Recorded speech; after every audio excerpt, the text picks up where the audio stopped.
الرحيم. السلام عليكم ورحمة الله وبركاته.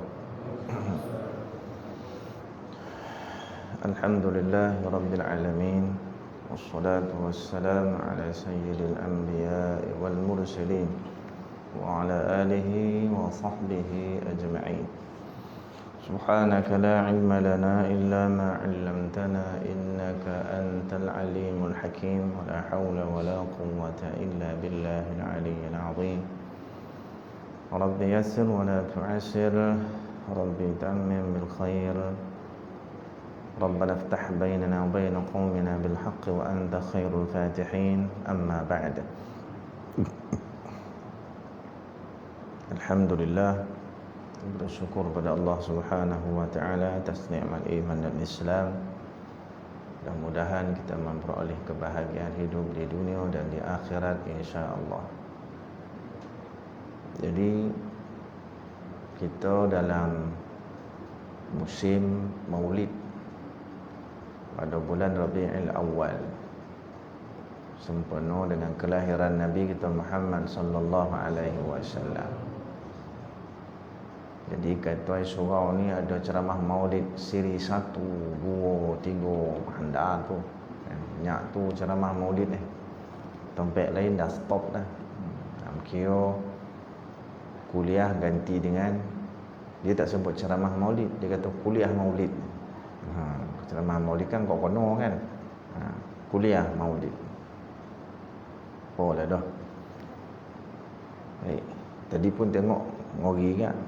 Satu-satunya seorang 47 imam ni. Betul kan. Lebih daripada masjid Seri Sandayan. Alhamdulillah. Kalau dah ada ramai itu lagi bagus kan. Baca pun elok, semua ada. Okey, alhamdulillah. Tuan-tuan puan-puan rahmati Allah Subhanahu wa taala. Kita semua tahu, ikut pendapat yang terbanyak daripada pendapat ulama adalah Rabiul Awal. Mungkin banyak bulan, masing-masing bulan itu ada kisah dan sejarah yang tersendiri. Kalau nak kata Zulhijjah, ada cerita haji.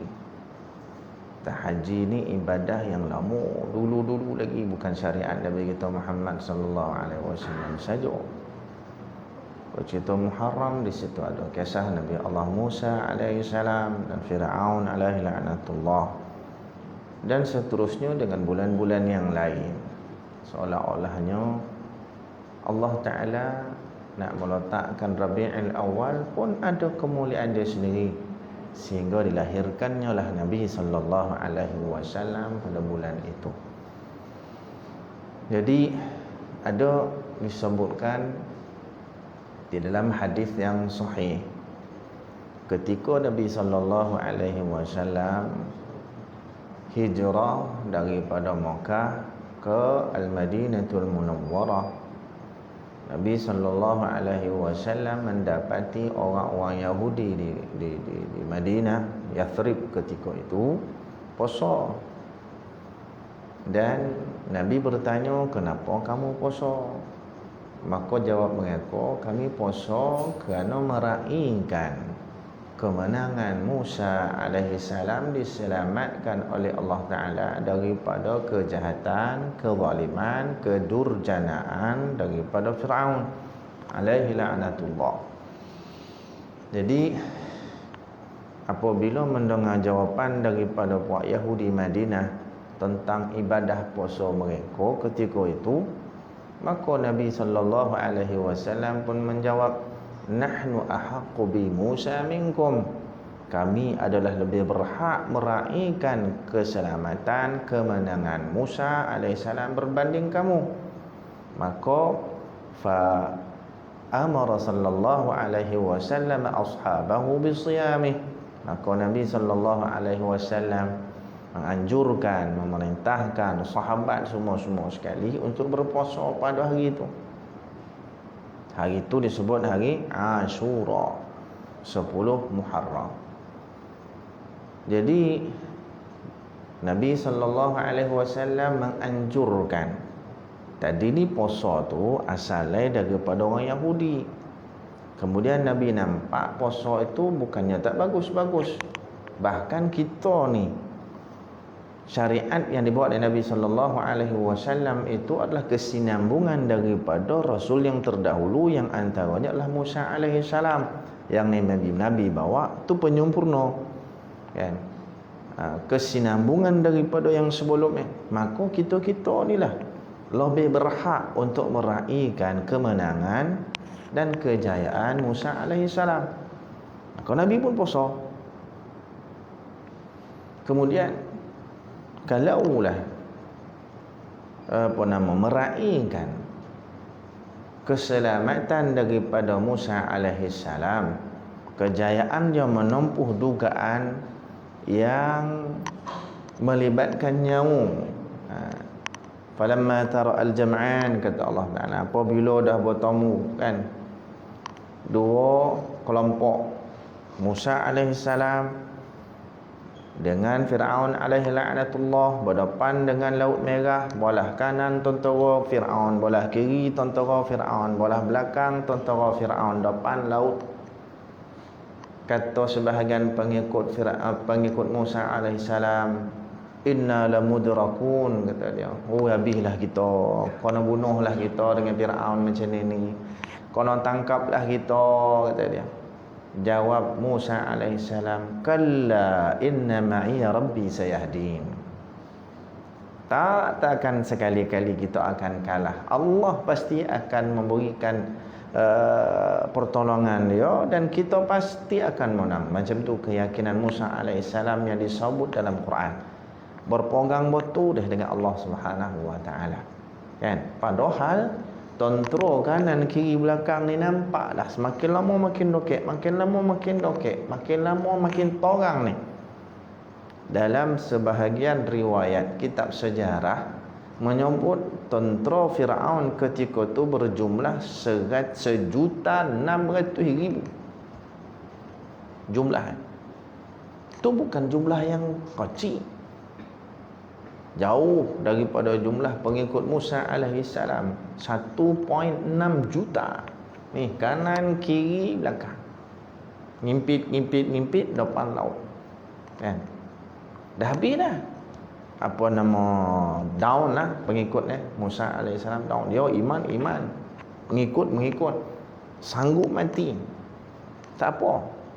Tetapi dalam keadaan yakin akan ditangkap dan tahu pasti akan dibunuh oleh Fir'aun dan kuncu-kuncunya alaihim la'natullah. Tetapi bila dapat jawapan daripada Nabi Musa alaihissalam, kalla, sekali-kali tidak. Mana kita tak akan tewas, kita tidak akan ditangkap, kita tidak akan dibunuh, kita akan dibantu oleh Allah Ta'ala.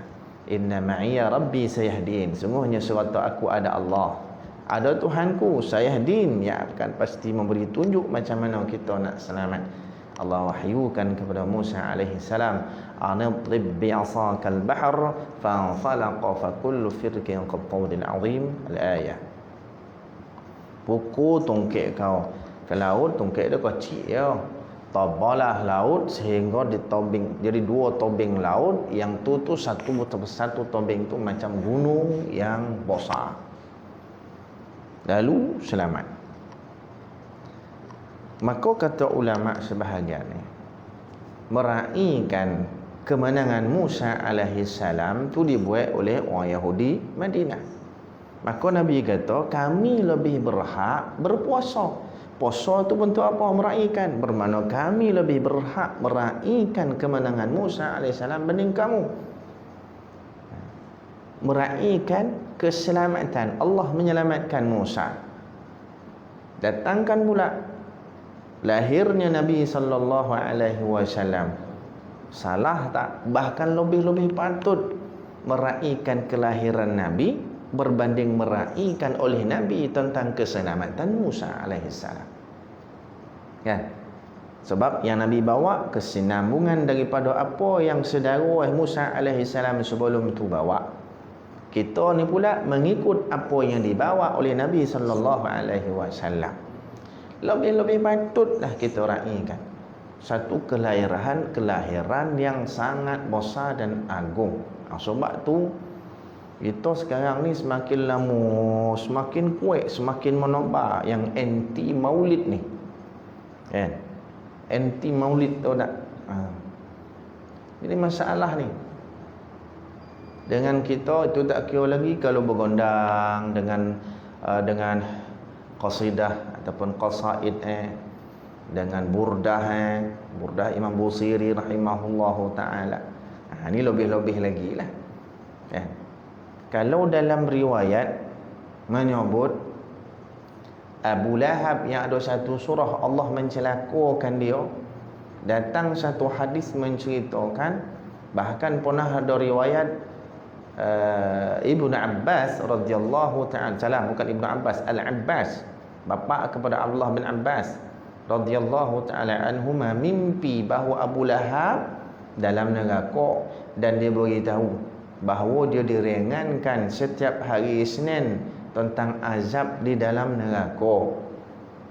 Pasal apa? Dua. Pertama, pasal dia apa? Dia gembira dengan kelahiran Nabi sallallahu alaihi wasallam, sehingga dua benda yang dia buat. Satu, dibebaskannya hamba bernama Thuwaibah.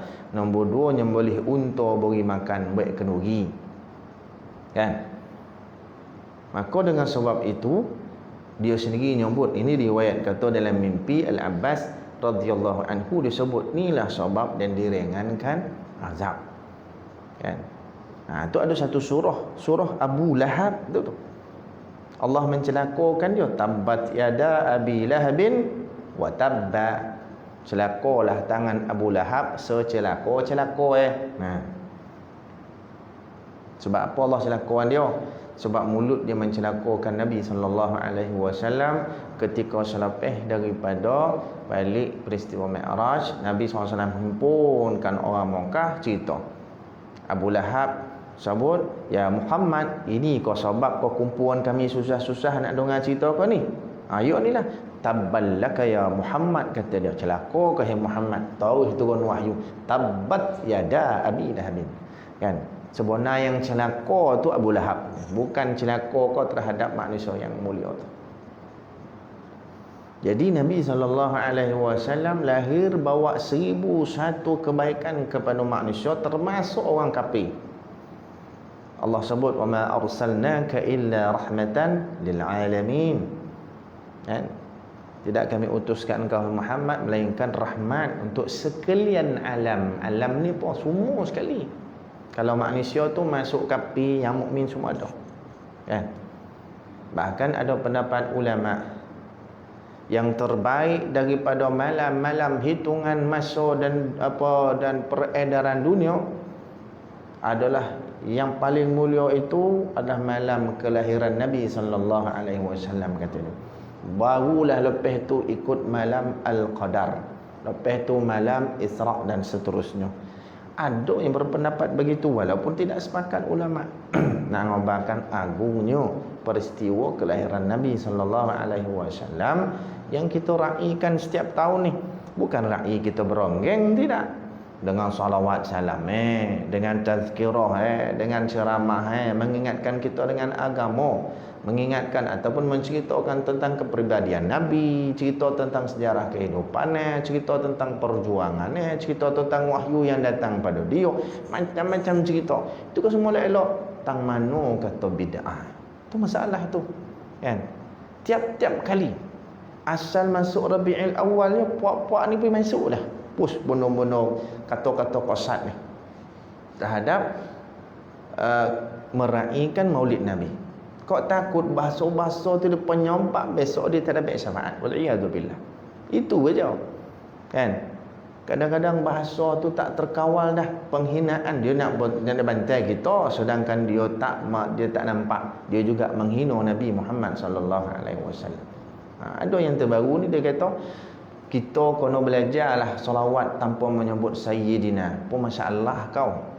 Kan? Kena belajarlah, mulalah belajar untuk bersalawat tanpa menyebut sayyidina tadi.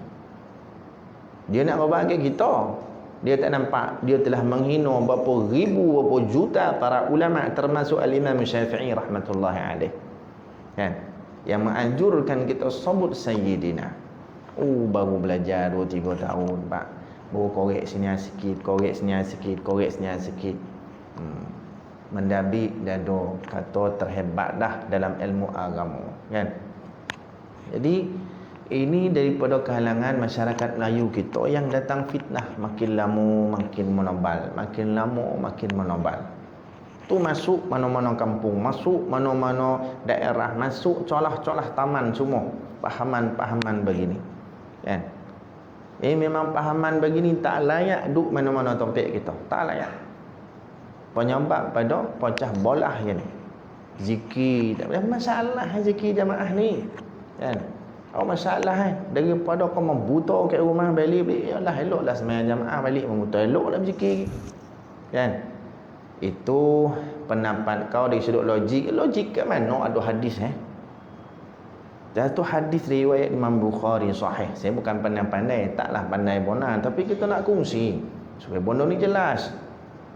Rasulullah sallallahu alaihi wasallam menyebut Allah firman. Hadis ni hadis qudsi. Allah Taala kata inna ana 'inda dhanni 'abdi bi wa ana ma'ahu idza dzakarani. Wa idza dzakarani fi nafsihi dzakartuhu fi nafsi. Wa idza dzakarani fi mala'in dzakartuhu fi mala'in khairin minhu. Allah Taala kata aku di sisi sangkaan hamba-Ku terhadap aku. Ni penting, kita nak sebut. Sangkaan tu bermaksud macam kita dah sekarang ni. Kita nyangka apa ke Allah Taala? Dalam hal ni Nabi sallallahu alaihi wasallam bersebut satu hadis yang lain, khaslatan, dua benda. Tidak ada yang lebih baik daripada dua benda ni pada hidup seorang mukmin. Apa dia? Husnul dhanni billah wa husnul dhanni bi ibadillah. Sangka baik terhadap Allah dan sangka baik terhadap hamba-hamba Allah. Apa lagi orang baik, apa lagi orang saleh, apa lagi tok guru dia sendiri. Hari ni zaman-zaman teknologi canggih, tok guru pun dibantai. Macam mana nak berkat ilmu? Sampai waktu belajar lama, beramal payah. Belajar lama, nak faham cukup bukan cukup punya susah. Belajar lama, nak ingat susah. Tok guru bantai tok guru dimusuhi tok guru dibalun tok guru dihamuk Macam mana? Ni masalah. Jangan ikut kata saya Pak Wahab. Tok guru Google, tok guru YouTube, kan? Baca mana-mana yang dan mana yang sampai kan? Asal ada yang tak sama sikit alirannya, walaupun masih ada khilaf ulama tu balun cukup-cukup, padahal tu seorang ulama. Ni zaman sekarang tak segan silu, bahkan tak ada rasa sikit pun takut dan bimbang bantai para ulama ni, kan? Tak bimbang langsung. Allah kata apa? Man adali waliyan faqad adantuhu bil harb. Bimbang yang ini. Barang siapa yang memusuhi kekasih-kekasihku, waliyan, siapa dia waliyan? Wali kekasih siapa? Dia para ulama lah yang takut Allah. Innama yakhshallaha min ibadihi ulama. Yang takut pada Allah itu adalah ulama. Ulama adalah aulia. Laulal fuqaha falaysa lillahi aulia, kata Imam Syafi'i. Kalaulah tidak kerana ulama, maka tak ada bagi Allah ni aulia, para wali, tak ada. Jangan dia musuhi ulama. Lagi mana dia berbahas, dia bercerita tentang agama berlandas Quran dan hadis. Hatta kalau kita rasa kita batu, katalah ni ulama Pak Wahab ni, kita jangan sewenang-wenang dengan bantai, tak boleh. Tu pun kena ada adab. Baik, kita patah balik pada hadis. Allah kata aku di sisi sangkaan hamba-Ku terhadap aku. Apa maksudnya? Tadi dah sebut. Sangka tu maksudnya sangka baiklah kepada Allah. Baik. Masjid ini adalah rumah Allah. Ini pun masalah lagi dalam masyarakat. Siapa yang pandai-pandai kata masjid ni rumah Allah, Allah ngambil tempat ke? Tak. Bukan kita yang nyebut, Allah yang nyebut bahawa segala masjid atas muka bumi ni rumah dia. Jadi kau jangan pandai-pandai. Iyo, ada hadis kan? Bukan nak tunjuk pandai, tapi kita kono pandai bab ni. bukan nak belagak pandai, tapi kita wajib pandai untuk pertahankan agama kita, paling tidak menghilangkan was-was dan syakwa sangka pada agama yang kita anuti sendiri. Betul kok. Macam tu kau kena pergi belajar. Lagi mana kau was-was, kau takkan dapat capai matlamat dalam agama ni. Sebab tu, lepas Fatihah, surah Baqarah, surah yang kedua, mula-mula disebut apa? Alif Lam Mim, dzalikal kitab la raiba fih. Itu mula-mula dia pegang. Barulah bawa cerita sejarah, kau hukum, kau apa kau. Nombor satu kau kena pegang ni. Kalau kau tak dapat pegang ni, tak ada guna kau pergi baca lepas-lepas tu. Lepas Fatihah, Alif Lam Mim, dzalikal kitab la raiba fih. Inilah kitab apa? Quran. Tidak ada ragu-ragu di dalamnya. Okey, kalau kau boleh terima ni, pegang ni, terus carry on baca. Tapi kalau tak boleh pegang ni, kau jangan baca ujung-ujung. Penyebab kau punya kebencian kau, was-was kau, keraguan kau akan jadi semakin menebal. Melainkan orang yang dikehendaki Allah nak bagi hidayah, tu cerita lain. Jadi kena pegang yang tu. Inna ana inda dhanni abdi bi. Jadi kita rumah Allah ni, Allah yang kata, bukan kita yang kata. Kayak mana ustaz? Hadis ni pun hadis qudusi. Allah Ta'ala firman, inna buyuti fi ardi al-masajid fa'ummaruha zuwaruha fatuba liman tatahhara fi baitihi thumma zarani fi baiti fahaqqun 'alal mazur ay yukrima zairahu atau kama qala. Allah Ta'ala firman dalam hadis qudusi, sesungguhnya rumah-rumahku di atas muka bumiku adalah masjid-masjid. Allah sebut masjid ni rumah dia. Bukan maksudnya Allah ada rumah, Allah mengambil tempat, tapi Allah nak menyampaikan pada kita semua masjid ini mulia dan yang paling mulia sekali atas muka bumi. Lalu Allah sandarkan masjid nama dia. Dan Allah letakkan masjid satu apa kita panggil? Masjid satu apa? Jolokan rumah Allah. Betul tak bahasa jolokan? Ni ada orang tidak kan? Okey kan? Kau khusyuk pun nak dengar kau apa kan, saya pun tak tahu, confuse ni. Ni pun ragu-ragu ni. Allah sebut sesungguhnya rumah aku atas muka bumiku adalah masjid. Fa ummaruha zuwaruha, fa zuwaruha ummaruha. Orang yang menziarahi masjid itulah pengimarah masjid. Apa saya disebut situ? Kerana dalam Quran disebut innama ya'muru masajidallah man amana billahi wal yawmil akhir wa aqama as-salah wa ata az-zakah wa lam yakhsha illa Allah fa asa ulaika ay yakunu minal muhtadin. Ya Allah Ta'ala kata sesungguhnya mengimarahkan masjid itulah orang yang beriman kepada Allah, hari akhirat, mendirikan salat, melaksanakan dan menunaikan zakat dan tidak takut melainkan Allah. Maka itulah orang yang benar-benar diberikan petunjuk dan hidayah dari Allah Ta'ala. Sebab itu siapa dah orang-orang ni? Orang yang mengimarahkan masjid, orang yang menziarahi masjid, orang iktikaf masjid, majlis ilmu masjid, tak kisah apa aktiviti masjid asalkan terangkum dalam hal ibadah. Itu semua orang yang disebut sebagai zuwarul masjid, penziarah dan pengimarah masjid yang Allah labelkan dia ni orang yang benar-benar beriman. Sebab tu Nabi kata idza ra'aitumur rajula ya'tadul masjid fashhadu lahu bil iman. Apabila kamu melihat orang selalu pergi masjid, tengok dia dengan pandangan iman, saksikan dia dengan penyaksian iman. Makna orang pergi masjid membaik-baik belaka, walaupun ada kekurangan, ada terpalit dosa dan kesalahan, tetapi ini dalam kelompok orang baik-baik. Kita bukan maksud macam para nabi dan rasul alaihi wassalatu wassalam, tapi dalam kelompok manusia walaupun ada dosa dan kesalahan, tapi ada dua kategori, yang baik dan yang fasik. Kita nak duduk dalam bola yang baik lah, walaupun kita ada banyak ahli tak baik. Dan bercita-cita, belum jadi lagi, bercita-cita untuk jadi baik saja wajib, apa lagi berusaha ke arah itu. Maka Nabi sallallahu alaihi wasallam menyebut lagi firman Allah Taala dalam hadis qudsi, Allah kata, "Fatuba liman tatahhara fi baiti thumma zarani fi baiti." Maka berbahagialah orang yang berwuduk di rumah, kemudian keluar rumah menuju rumahku, menziarahiku di masjid.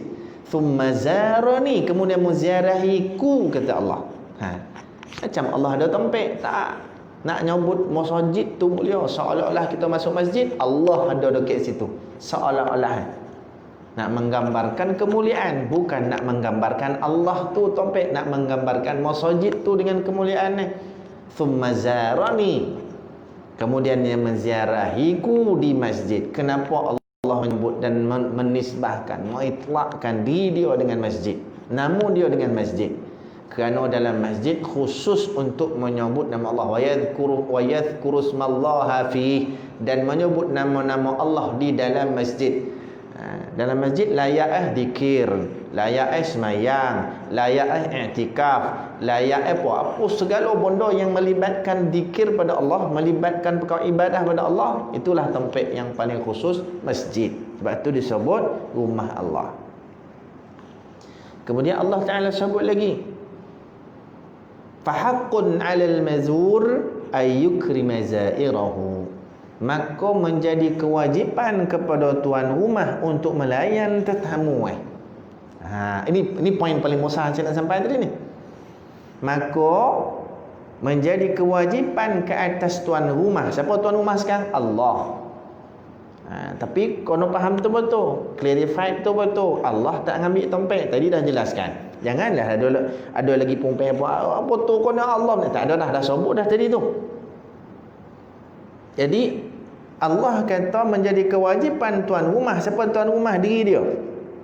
Kan? Allah tadi ni, ayyukrima zairahu, untuk memuliakan tetamunya. Siapa tetamu? Kita. Kita ni tetamu Allah. Okey, tuan-tuan datang sekarang ini tetamu. Kita ni sebagai tetamu Allah.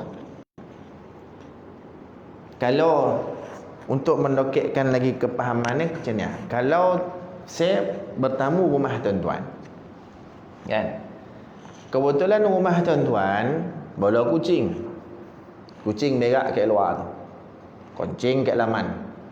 Dalam rumah pula ada bau-bau macam anak bau tu kucing apa kau, anak berak dalam pampers tak berbasuh lagi kau. Saya sebagai tetamu datang, betul lah ada bau ni, taklah kuat bona, tapi bau-bau si masuk-masuk saya tutup hidung. Agak-agak tuan-tuan sebagai tuan rumah rasa macam mana kalau saya sampai tutup hidung? Ya tak macam mana? Cuba fikir, tuan-tuan tuan rumah, saya tetamu, kan? Mungkin ada rasa bersalah, mungkin ada rasa marah, mungkin ada rasa menyampah, macam-macam perasaan, tapi semua tu yang negatif. Kita sebagai tetamu Allah Subhanahu wa taala, tapi dalam perasaan kita ni kang poi kang kok kono penyakit kan ni, kok poi kang tersentuh ni kang kok kono covid kan ni. Rumah Allah, curahan rahmat ada kat situ, curahan keberkatan ada kat situ, curahan pengampunan ada kat situ. Apa benda yang manusia tak boleh beri, satu persatu Allah beri kat situ. Jalan nak menuju syurga mudah pun kat situ, kan? Banyak hadis berkait dengan masalah ni. Tak payah panjang-panjang. Tuan-tuan masuk ke masjid, kaki apa? Doa apa? Itu saja ada kaitan mudah masuk syurga. Belum lagi masuk dalam aktiviti ibadah dalam baru melangkah saja kaki kanan. Niatkan sunnah, kemudian dalam keadaan bersih dan berwuduk, tambah dengan apa yang kita dianjurkan untuk berdoa ketika melangkah kaki kanan masuk masjid. Itu saja jadi sebab pada seorang mudah masuk syurga. Belum masuk lagi. Belum cerita Al-Quran belum cerita dengan jamaah belum cerita saf lurus yang kita boleh lurus, kita tak boleh nak rapat lah. Rapat satu hadis yang lain, saf dengan lurus hadis yang lain pula, ramai jamaah banyak benda agak-agak patut tak kita rasa ya SOP lah, tak ada masalah. Tapi sangkaan kita bila berada di rumah Allah menganggap kita tetamu kita merasakan penyakit kono kat sini. Kita merasakan kak kono berjangkit penyakit kan ni.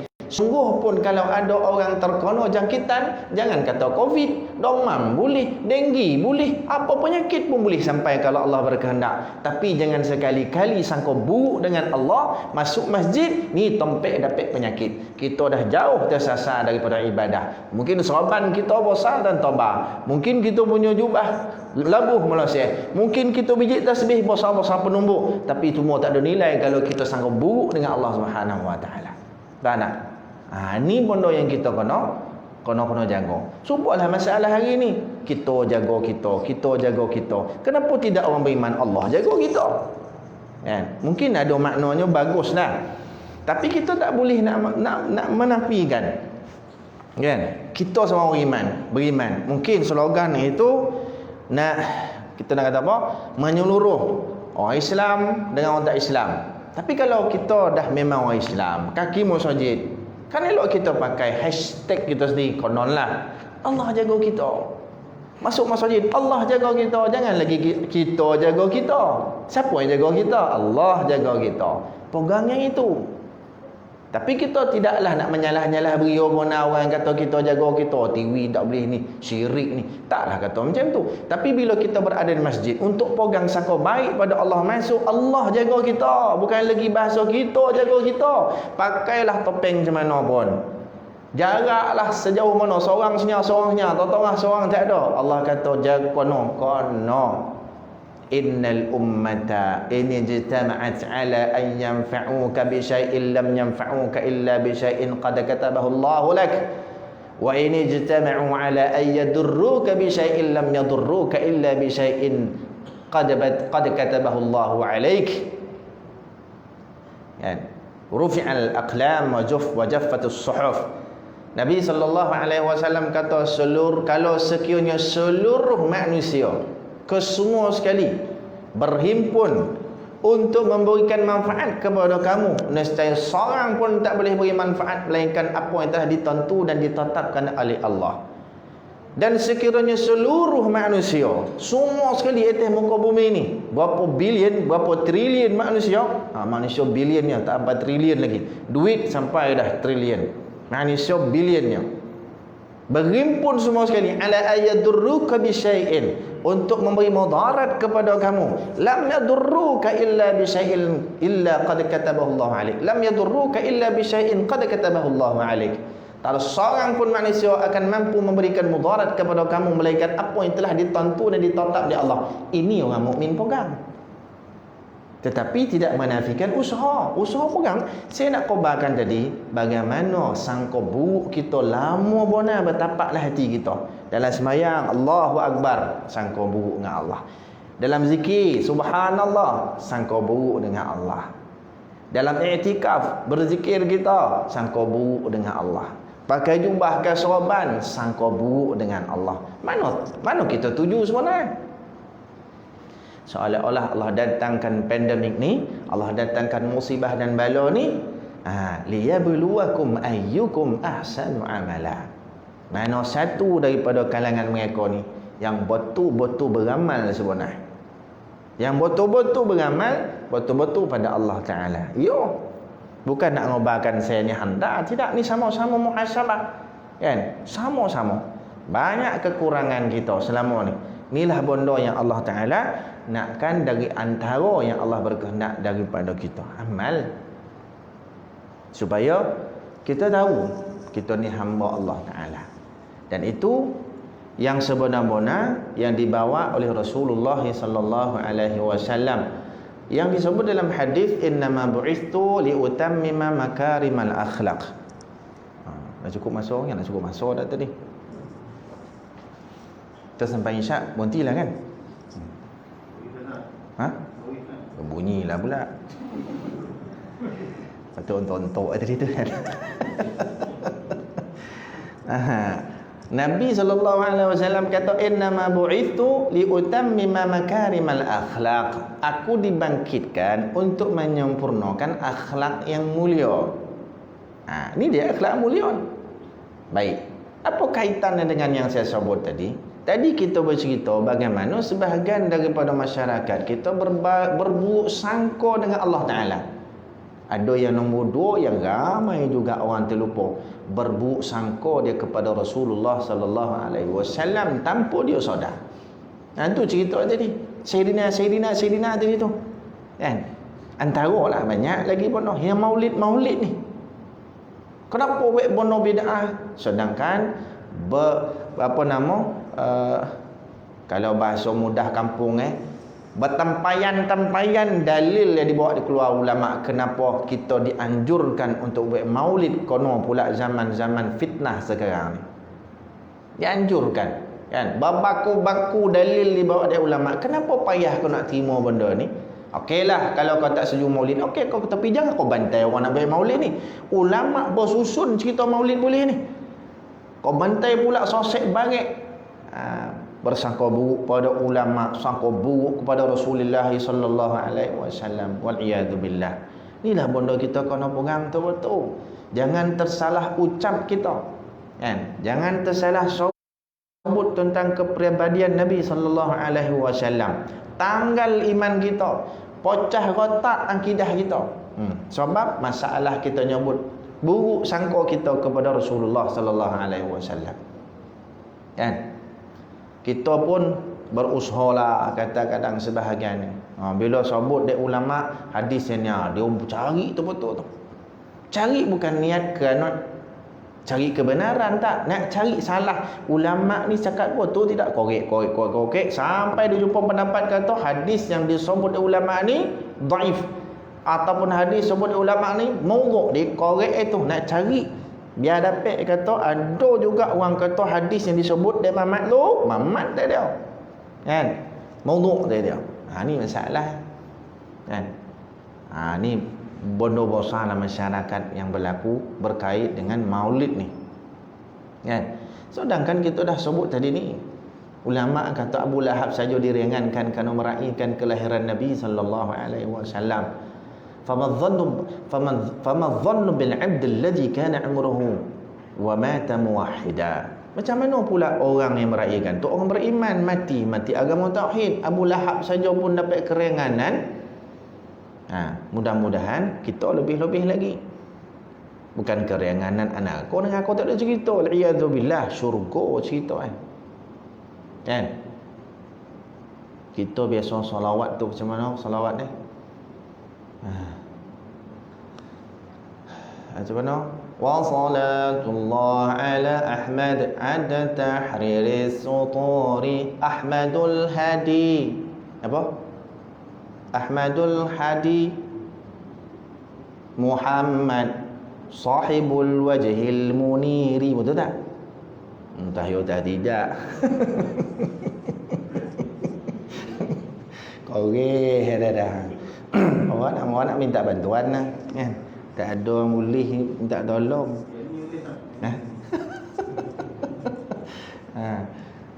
Wa salatullah ala Ahmad. Salat Allah ke atas Ahmad. Ada riwayat mengatakan Ahmad namanya di langit, Muhammad ataupun Mahmud namanya di bumi. Ya. Sallallahu alaihi wasallam. Apa nama? Ahmadul Hadi Muhammad. Itulah yang memberi tunjuk kat kita hidayah yang datang melalui perantaraan Nabi kita Muhammad sallallahu alaihi wasallam, sahibul wajhil muniri. Satu orang manusia yang mempunyai wajah yang bercahaya. Kita selalu puji Nabi sallallahu alaihi wasallam gitu. Ada pula kalangan daripada masyarakat kita puji lebih-lebih Nabi ni tak boleh. Ada sebahagian ulama saya pernah baca, saya tak ingat siapa yang quotekan perkataan ni, tapi dia pernah sebut siapa nak puji Nabi, pujilah sekehendak hatinya. Macam mana hebat nak mengagungkan Nabi, nak memuliakan Nabi, nak mensucikan Nabi, boleh belaka asalkan tidak sampai tahap macam mana kita puji Allah. Dah cukup. Macam mana kita bukan puji, disebut macam mana kita mengagungkan Allah. Cukup. Lain daripada yang Allah tu kau pujilah macam mana kehendak hati kau. Ya. Itu Nabi sallallahu alaihi wasallam. Sebab tu kita kena banyakkan salawat, banyakkan puji Nabi, banyakkan mengagungkan Nabi. Tak apa. Sebab dia akan memberi syafaat kepada kita besok di yaumil qiyam. Jangan kita Allah saja mengagungkan Nabi sallallahu alaihi wasallam. Dekat mana Allah mengagungkan Nabi? Banyak tempat dalam Quran. Allah kata, "Wa rafa'na laka dzikrak." Kami tinggikan namamu dan sebutanmu, hai Muhammad. Allah kata, "Ala bi dzikrillahi tatma'innul qulub." Ala bi dzikrillah tatmainnul qulub. Ramai orang kata mengingat Allah menenangkan hati. Okey, itu sebahagian daripada terjemahan dan tafsiran. Sebahagian ulama mengatakan disebut dalam kitab Asy-Syifa bi ta'rif khususul Mustafa karangan Al-Imam Qadhi Iyad Al-Maliki rahimahullah, yang dimaksudkan ala bi dzikrillah, ala bi Muhammad sallallahu alaihi wasallam tatmainnul qulub. Bahawa dengan Muhammad, dengan Rasulullah sallallahu alaihi wasallam itu akan menenangkan hati. Kenapa? Karena salah satu daripada gelaran Rasulullah itu adalah zikrullah. Zikrullah, ala bi dzikrillah. Dengan mengingat Allah, maksudnya dengan Muhammad sallallahu alaihi wasallam akan menenangkan hati. Itu pujian hebat daripada Allah. Ada lagi, innallaha wa malaikatahu yusalluna 'alan nabi. Sebelum Allah perintahkan kita untuk salawat, Allah sebut dia yang bersalawat dulu kepada Nabi. Kan? Manusia tak ada kendian. Kan?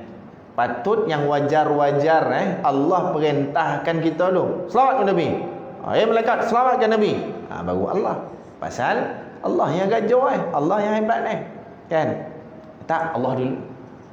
Allah dulu. Dan Allah Ta'ala menyebut, dan salawat, malaikat salawat, manusia pun salawat, sama dalam urusan tu. Tak kau agung Nabi itu. Daripada Allah, malaikat, manusia semua sekali yang beriman ni, semua salawat kat Nabi. Ada lagi riwayat, tumbuh-tumbuhan, binatang-binatang, batu-batuan ni semua salawat kepada Nabi sallallahu alaihi wasallam. Kan? Allah sebut dalam Quran, wa in min syai'in illa yusabbihu bihamdihi walakin la tafqahuna tasbihahum. Setiap sesuatu yang Allah cipta atas muka bumi semua tasbih kepada Allah. Ada lagi satu, tasbih tasbih kepada Allah. Ada lagi satu, salawat kepada Rasulullah sallallahu alaihi wasallam. Ada lagi, kan? Dan banyak lagi dalam Al-Quran ayat-ayat yang mengagungkan Rasulullah sallallahu alaihi wasallam. Sebab tu Nabi sebut, kalau nak dengar nama dan disebut, salawatlah. Kenapa Nabi suruh kita salawat? Bukan Nabi nak mendabik dada kata dia hebat. Memang hakikatnya dia hebat. Tapi Nabi juga dalam masa yang sama bersifat tawaduk. Kan? Nabi kata, ada sayyidu waladi Adam wala fakhar. Aku penghulu segala anak Adam dan bukan bangga-bangga nak sebut. Allah suruh sebut benda ni dan terpaksa sebut. Kan? Jadi Nabi kata, bila kau dengar nama dan disebut depan kau, sahut selawat kat dan. Bukan Nabi kata, dan ni hendak sebutlah, bukan. Tapi berbalik kebaikannya kepada kau. Anas bin Malik radhiyallahu taala anhu cerita satu hadis, satu ketika Nabi sallallahu alaihi wasallam sebut dekat para sahabat. Para sahabat aku, kata dia, ja'ani Jibril faqala, Jibril alaihissalam datang ke aku. Dia kata, sebelum itu sahabat tengok Nabi ni tiba-tiba muka tu jadi berubah, gembira, seronok, ceria, luar biasa. Tiba-tiba duduk seorang-seorang berubah muka, jadi gembira betul. Sahabat ni polik lah tengok. Kalau kita duduk seorang-seorang pakai topeng tak nampak lah kan. Bukan kata senyum, tuan-tuan punya apa dalam tu pun saya tak tahu. Kan? Topeng ni tiba-tiba tuan-tuan senyum. Agak-agak terdetik tak hati kita nak bertanya siapa kau tiba-tiba senyum. Kan? Domam kau, positif covid kau, contohlah kita nak je bertanya tiba-tiba senyum ni. Kan? Tak ada apa-apa, tak ada angin, tak ada apa, tak ada burak apa, no relax. Mata terbuka, nak kata lah mata pejam, kau takut mungkin dia mengigau. Sambil-sambil duduk dengan, jangan main-main. Sambil dengan khutbah, orang boleh ngigau. Sambil dengan ceramah, boleh ngigau. Kan? Saya pun nak tengok orang jaga kamera ni ngigau dia. Lolap dia bang, biar bang jadi. Kan? Abang jadi, ada. Gagit mulut dia. Ngigau lah tu.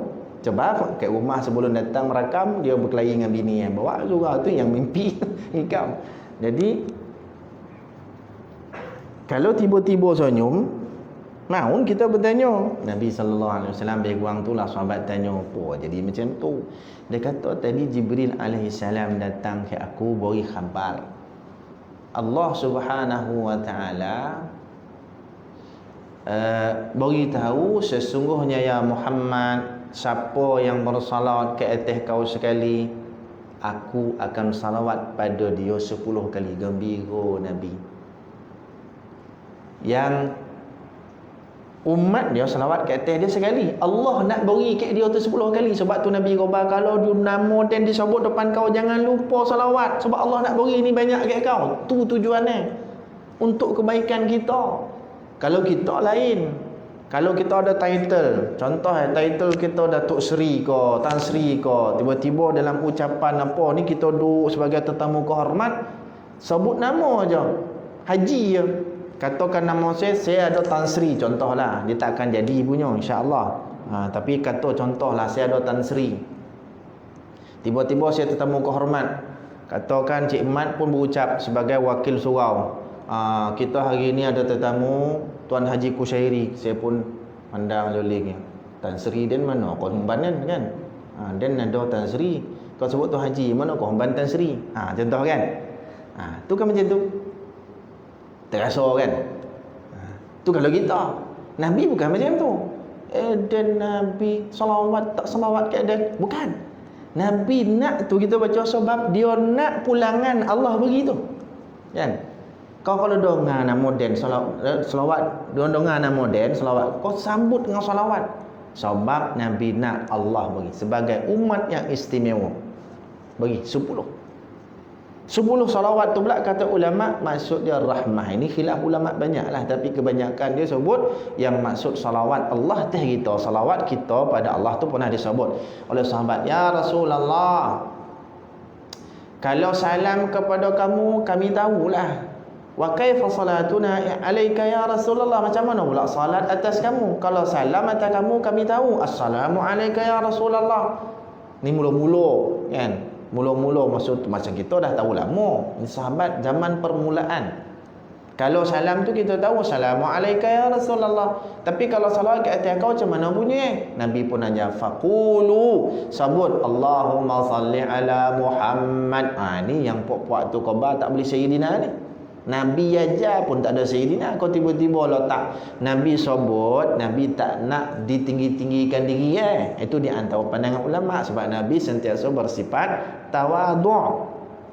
Tadi hadis kata anak saya dua lagi Adam, aku penghulu segala anak Adam. Tu masalah Nabi dah sebut dah penghulu. Jadi Nabi ajar ni, ajar tu mana sebut. Jadi kita nak tambah sidna, Imam Syafi'i kata bagus, boleh dalam semayang, boleh luar semayang, bagus, tak ada masalah, sebut sayyidina kan. Jadi dengan permasalahan kan. Tapi kalau bola tu tak mahu nak sebut sayyidina, silakan aja ikut hadis. Tapi kita sebut sayyidina, jangan dipersalah-salahkan sehingga dikatakan sosek, sehingga kata kono belajar bermula hari ni untuk salawat tanpa sebut sayyidina. Tu kan kau hajar bunyi. Bagi saya kau hajar lah. Tu dah. Macam tak ada orang lah pula ke sini. Tu malih tu nak ceramah sini. Dan tak ada orang. Bagilah respon sikit. Lolap kau jago kan. Tak yang tu betul. Sampai sebut macam tu. Kalau datangkan pandangan ulama, okey, kita masih okey lagi. Ada ulama kata tak ada sayyidina, ada kono pula bahasa dia buat keluar yang bagi saya sampai ke tahap menghina Nabi ni. Walaupun dia tidak berniat begitu kan. Kono belajar dah salawat tanpa sayyidina Allah. Ni dia. Bahayalah macam ni kan. Apalah masalah apa salah kita nyebut sayyidina. Kekapi kau pergi rotak kau akidah masalah. Kan masalah saya sebut tadi, berzikir tadi, saya lupa nak terjemahkan hadis tu. Berzikir ramai-ramai. Cubalah kita masing-masing. Kalau ada di kalangan, saya minta maaf tak ada nak nyebut siapa-siapa, cuma kalau ada, fikirlah benda ni. Jangan sebab jadi pecah bola, jangan sebab kita mengasingkan diri daripada jamaah.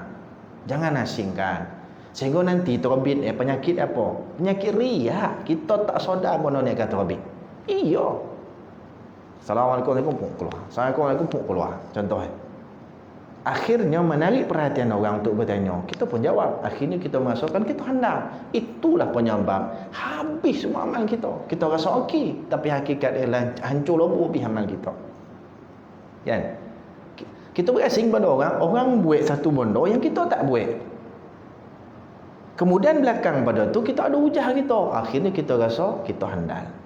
Riak. Nabi SAW kata, inna akhwafa ma akhafu ala ummati asyirkul asghar. Sesungguhnya yang paling aku bimbangi dan takuti berlaku kepada umatku syirik kecil. Sahabat tanya, apa dia syirik kecil tu ya Rasulullah? Nabi kata ar-riya. Ya.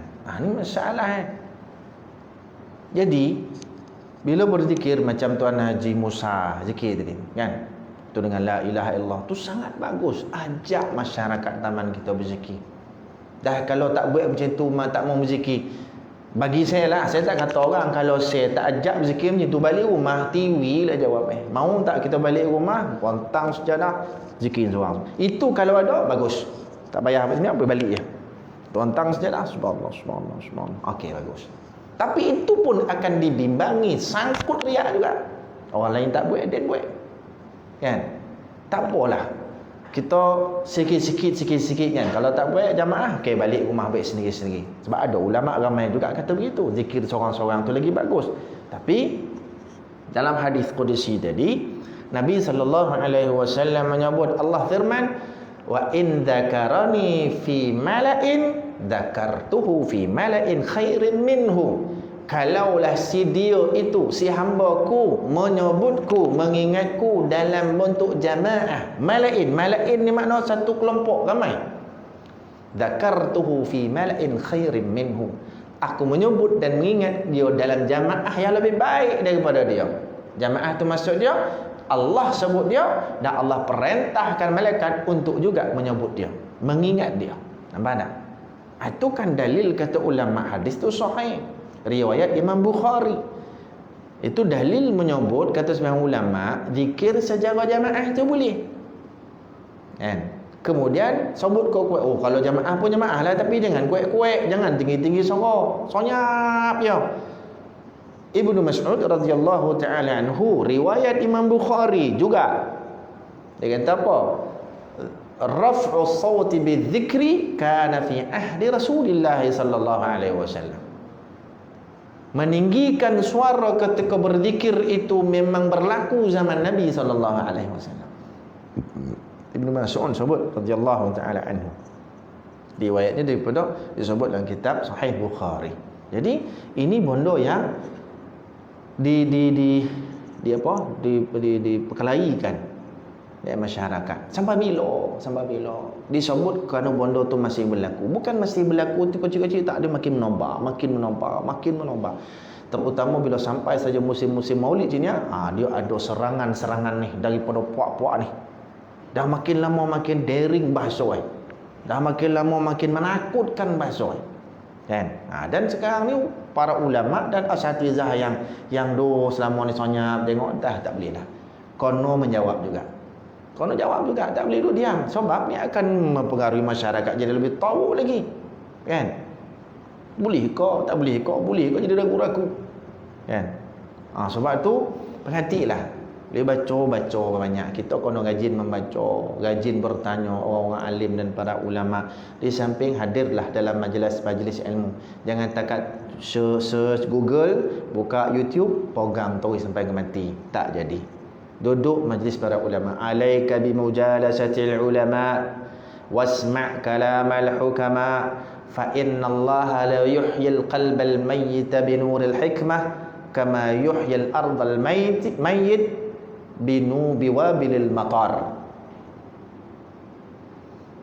Fa innallaha la yuhyil qalbal mayyit binuril hikmah kama yuhyil ardal mayyitah biwabilil matar. Atau kama qala Nabi SAW bersabda, naklah kamu, ini pesan daripada Luqmanul Hakim sebenarnya kepada anak. Nabi masukkan dalam hadis yang dia beritahu, ya bunayya, kata Luqmanul Hakim pada anak. alaika bimujalasatil ulama, hendaklah kamu sentiasa berada dalam majlis para ulama. Wasma' kalamal hukama, dan dengarlah pesanan-pesanan dia, nasihat dia, kalimat ilmu dia, mengajar dalam majlis-majlis ilmu dia. Tu kono duduk, kono sertai, kono bersama. Kenapa? Fa innallaha la yuhyil qalbal mayyit. Sesungguhnya Allah menghidupkan hati yang mati binuril hikmah, dengan cahaya ilmu dan hikmah, kama yuhyil ardal maita, seperti mana Allah menyubur dan menghidupkan tanah yang kering, kontang dan mati, biwabilil matar, dengan titisan-titisan hujan. Jadi anggaplah kita dulu majlis ilmu untuk menghidupkan hati kita yang mati dan melembutkan hati yang koreh. Duduk majlis para ulama. Kalau tak ulama, ini bukan ulama, ini ustaz biasa pun, majlis juga, majlis ilmu namanya. Kerana dalam masa yang sama, malaikat sangat suka berada dalam majlis ilmu. Inna lillahi malaikatan, dalam satu hadis, Inna lillahi malaikatan sayyarin yabtawuna majalisal ilm, kan? Yabtawuna majalisal dzikir. Sesungguhnya Allah Ta'ala ada malaikat yang merayau mencari majlis zikir, mencari majlis ilmu. Dapat dia tahu, dia duduk sekali. Yakinlah kita bersama dengan malaikat Allah yang mulia. Yang tu penyebab kepada nilai keberkatan yang ada sama dengan kita. Nilai pengampunan, kerana malaikat datang memohonkan keampunan kepada siapa saja yang ada dalam majlis itu. La yusqa jalisuhum, kata Nabi sallallahu alaihi wasallam, tak ada seorang pun yang akan dicelakakan oleh Allah Taala dalam majlis yang bersama dengan malaikat. Tak ada seorang pun Allah celakakan. Semua akan dapat kebaikan di sisi Allah Subhanahu wa taala. Jadi tuan-tuan dan puan rahmati Allah, lepas setengah saya baca lepas setengah yang lebih SOP, kan. Jadi kita berdoa pada Allah supaya kita lebih memahami kemuliaan dan keagungan Rasulullah, dan supaya kita boleh sentiasa berusaha untuk mengamalkan sunnah Rasulullah sallallahu alaihi wasallam setakat dan sekadar kemampuan kita. Di samping yang terakhir, berusahalah sebanyak mungkin untuk bersalawat dan salam ke atas junjungan besar Nabi sallallahu alaihi wasallam, kan? Itu akan jadi sebab kepada keberkatan diri kita, keluarga kita, tampik kita, dan juga kebaikan yang melibatkan akhirat kita. Banyakkan salawat, insya-Allah. Saya ingatkan diri saya dan kita semua sempurna dengan musim eloklah kita banyakkan salawat, perbanyakkan sebanyak yang kita mampu. Seorang sahabat bernama Ka'ab, Sayyidina Ka'ab radhiyallahu taala anhu, datang ke Nabi sallallahu alaihi wasallam, "Ya Rasulullah, ana akthar salat alayka." Aku banyak salawat ke atas kau. Kan? Banyak salawat ke atas kau. Fakam, berapa banyak salawat yang perlu dan disebut ke atas kau satu hari? Nabi SAW kata, "Masyita." Banyak mana pun ikut suka kau lah. Kata Sayyidina Ka'ab radhiyallahu anhu, kalau macam tu dan akan jadikan thulutha, fa thuluth, kan? 1/3 daripada tempoh waktu dan sehari semalam tu salawat kat kau. Yang lain tu lain-lain lah, kan? Zikir-zikir lain. 1/3 salawat, kan? 1/3 ya Rasulullah. Masyita, ikut suka kau lah. Wa in zitta fa huwa khairul lak. Tapi kalau kau tambah lagi, itu lebih baik untuk kau. Kalau macam tu ya Rasulullah, separuh. Sehari 24 jam tu, separuh tempoh tu salawat kat kau ya. Masyita, ikut suka kau lah. Wa in zitta fa huwa khairul lak. Tapi kalau kau tambah lagi, bagus lagi. Kalau macam tu ya Rasulullah, farnisfu, separuh hari. Separuh dah tadi kan? 1/3, separuh, 2/3. Fa thuluthain, 2/3 ya Rasulullah daripada tempoh sehari itu. Masyita, ikut suka kau. Wa in zitta fa huwa khairul lak. Tapi kalau kau tambah, lebih baik lagi, kan? Kalau macam tu ya Rasulullah, aku jadikan semua satu hari itu zikir dan hanya untuk salawat kepada kau sahaja. Ya Ka'ab, idan yukfa hammuk wa yughfar dhanbuk. Tukfa hammuk wa yughfar dhanbuk. Kalau macam tu ya Ka'ab, Allah akan mencukupkan segala keperluan kau dan mengampunkan segala dosa kau. Jadi sebanyak mungkin. Apa jadi kemampuan kita? Nabi tak kata sama syi'ta. Berapa banyak kau suka kau jadi kemampuan kau. Tapi kalau kau boleh tambah lagi, fahuwa khairul lak. Itu akan jadi lebih baik bagi kau. Lebih baik kata Nabi itu khairaid dunya wal akhirah. Kebaikan dunia dan akhirat. Itu daripada kebaikan.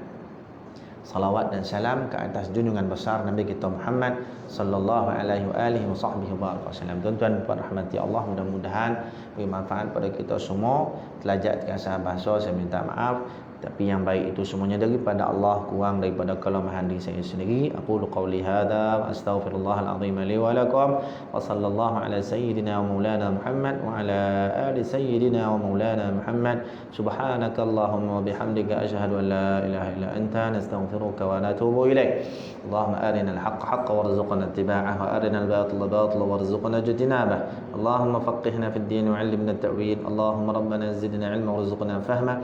Allahumma ij'al جمعنا هذا جمعا مرحوما وتفرقنا من بعده تفرقا معصوما وصلى الله على سيدنا ومولانا محمد وعلى آله وصحبه وبارك وسلم.